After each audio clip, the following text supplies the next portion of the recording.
Dear viewers, welcome to our channel GVS Bank Academy. Today, I am going to discuss about CIB Bank Financial Management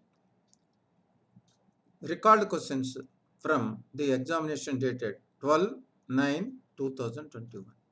So, September 2021 recalled questions from the PFM question paper based on recollected.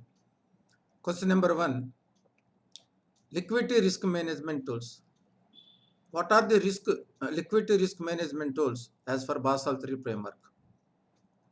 Basel III framework prescribes 5 monitoring tools for monitoring the liquidity risk. What are they? Contractual maturity mismatch means as for ALM structure liquidity, this we can calculate contractual maturity mismatch. Bucket wise, concentration of funding. Concentration of funding means bulk deposits. Huge amount of funds where it is concentrated. Concentration of funding. Monthly it has to be reported to RBI. Available unsecured assets. What are the unsecured assets are available, liquid assets are available for taking loan, emergency loan, that is called unsecured assets available. Quarterly reporting to RBI. LCR by significant currency. Now, any bank out of total liability, one currency liabilities are, particular currency liability is more than 5% of the total liability. That is called LCR by significant currency. If any bank is having significant currency dealing other than INR, that also they have to report. Market related monitoring tools. Market related monitoring. These are the 5 metrics used under liquidity risk monitoring tools. These are the 5. One is contractual maturity mismatch, concentration of funding, available unsecured assets, LCR by significant currency, and market related monitoring tools. These are the questions. This is the question they had asked. Now, second question, housing loan outstanding is 80 lakhs. Housing loan ledger outstanding balance is 80 lakhs. Value of flat means value of the house, flat 1 crore. Calculate capital requirement. Now, based on this value of the house 80 lakhs, flat value is security is 1 crore. The LTV loan to value ratio is 80. Loan to value 80 lakhs divided by 1 crore into 100. LTV ratio is equal to loan to value ratio 80. Loan to value ratio 80 or less than 80 in housing loans. Risk weight is 35%. LTV ratio 80 less than 80. Risk weight is 35. In this case, LTV ratio 80. 80 lakhs into risk weighted asset 35% is equal. Risk weighted asset is 28 lakhs. 28 lakhs into 9% is equal. It is coming 2,52,000. On the 80 lakhs advance, the bank has to maintain capital requirement at the rate of 9%, 2,52,000. How it is? First you have to calculate LTV, loan to value ratio. Loan divided by value of security. 80 lakhs divided by 1 crore into 100. LTV ratio 80. LTV ratio 80 less than 80. Risk weight is 35. So 80 lakhs into risk weight 35 is equal. Risk weighted assets 28 lakhs. Capital requirement 9 lakhs. 28 lakhs into 9%. 2,52,000 is the answer. 252 is the answer. Cash credit borrowing account. Outstanding balance is 7.5 crores. Cash credit working capital facility. Loan outstanding is 7.5 crores. Average turnover during the previous 3 years in this account is 45 crores. Why they had given? No, loan up to 7.5 crores. Loan up to 7.5 crores. So average turnover not exceeding 50 crores during the last 3 years. It will comes under regulatory retail portfolio. Loan up to 7.5 crores. So turnover not exceeding during the previous is 50 crores. It will come under regulatory retail portfolio. Regulatory retail portfolio risk weighted asset is 75%. 7 crores 50 lakhs into 75%. Risk weight is 75%. 7 crores 50 lakhs into 75%. Risk weighted assets is 5 crores 62 lakhs 50,000 into 9% is the capital adequacy ratio as per problem. So how much capital required? 50 lakhs 62,500. On the 7.5 crore outstanding, bank had to maintain a capital of 50 crores 62 lakhs 50,000. 50 lakhs 62,500. The bank has to maintain capital. This is the capital required as per. Once again, outstanding is 7.5 crores. Turnover not exceeding 50 crores, less than 50 crores. It is treated as regulated retail portfolio. Regulated retail portfolio, loan up to 7.5 crores. Risk weight is 75%. 7 crores 50 lakhs into 75%. That is 5 crores 62 lakhs 50,000. Into 9% is the capital. That is 50 lakhs 62,500 is the capital required. Market risk assessment models. As for Basel II, how banks are calculating market risk capital requirement? Standardized approach, maturity method.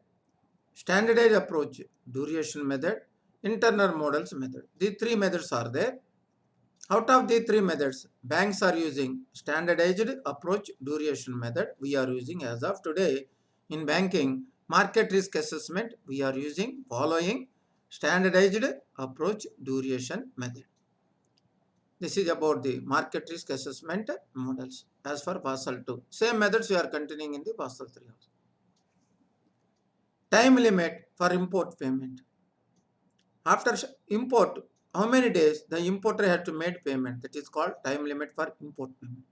6 months. From the date of shipment, 6 months. That is the rule. But during the COVID temporary period, from 22/5/2020 to 31st July 2020, that period has extended to 12 months. Imports made 22/5/2020 to 31st July 2020. Time limit for import payment is 12 months. Before this period, after this period, before 22/5/2020, time limit for import payment 6 months. After 31st July means 1st August also 6 months. This question you have to understand. Time limit for import payment. 6. Export bills realization time limit. What is the limit for realization of export bills? 9 months. From the date of shipment, 9 months. Normally, during the COVID, the 9 months has extended to 15 months from the date of shipment of goods made from 1st April 2022, 31st July 2020. Any export shipment has been taken place. For that exports only 15 months. Otherwise, 9 months.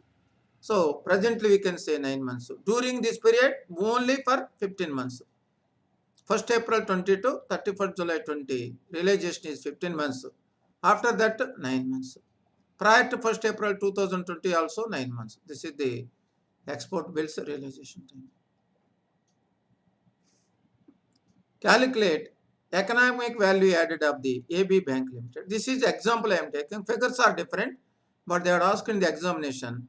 Economic value added calculation. Example I am taking. Question is same. Calculate economic value added, but figures are different. I have taken estimated figures. Net profit of the bank 15,000 crores.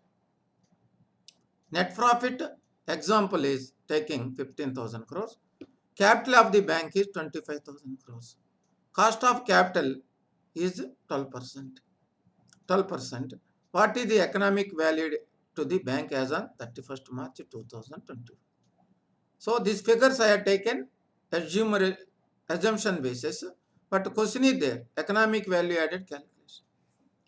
First you have to calculate cost of capital of the bank. Capital is 25,000 crores into cost is 12%.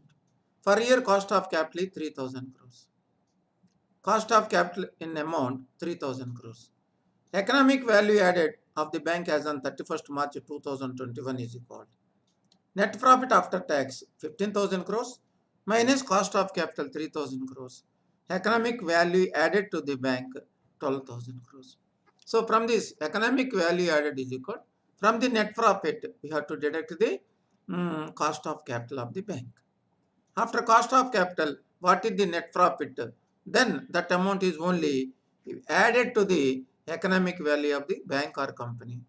That is called economic value added. Eighth, an option can be exercised or cancelled on the due date, means on the as for contractual due date, that is called expiry date, is called as European option. On the it can be exercised or it can be cancelled on the due date, that is called expiry date of the derivative contract, that is called European option. PCFC, packing credit in foreign currency, can be granted to whom? Working capital facility to exporters. For purchase of raw material, for import of raw material from abroad countries, banks are sanctioning pre-shipment packing credit in foreign currency to the exporters for import of raw material, cheaper import of raw, that is the PCFC. Question number 10, net stable funding ratio. This was introduced under Basel III. What is the implementation date in India? That is 1st October 2021. From 1st October 2021, it was started as per RBI directives. As for net stable funding ratio, the bank has to maintain the 100% of the net cash outflow during the time horizon of 1 year. Up to 1 year, what are the total net cash outflows are there? 100% of that amount they have to maintain.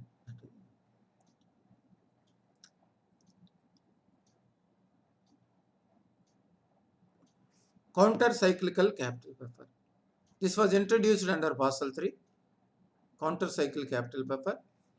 It was not implemented in India by RBI in India because there is no excessive credit growth observed by RBI. So this is going to be implemented whenever there is a rapid credit growth, excessive credit growth in the banking system. That is not there. If it is going to be implemented in India, what is the range of this counter cyclical capital buffer? 0% to 2.5% of risk weighted assets in the form of common equity tier 1 capital. Range is 0% to 2.5% of risk weighted assets in the form of common equity own capital tier 1 capital. This is about counter cyclical capital. Perpetual non-cumulative preferences. Perpetual non-cumulative preferences are part of tier 2 capital. Perpetual non-cumulative.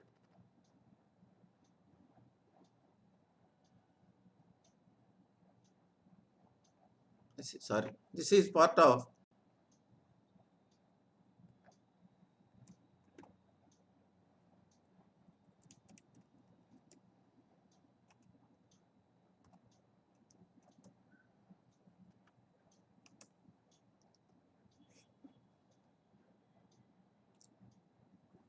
perpetual non-cumulative preference shares is part of additional tier 1 capital.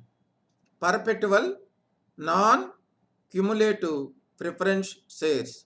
Perpetual means continuity is there as long as there is no fixed repayment period. Non-cumulative, any year preference dividend not paid, that is not going to be cumulative for next year. That is called perpetual non-cumulative preference shares is part of additional tier 1 capital as per Basel III guidelines.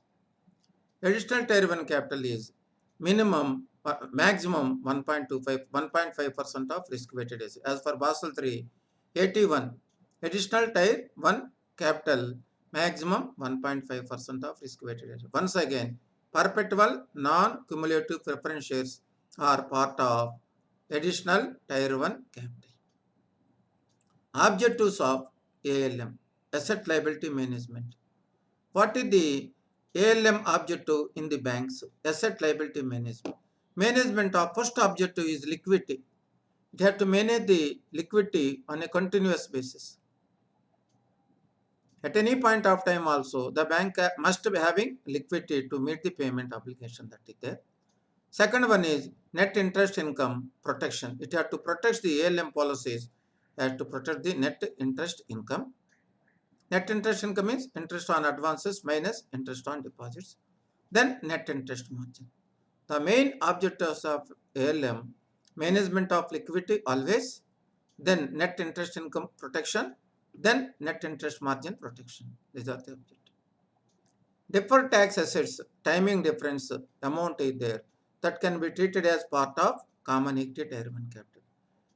In the any bank's balance sheet, deferred tax assets, timing difference amount is there that we can treat part of tier 1 capital.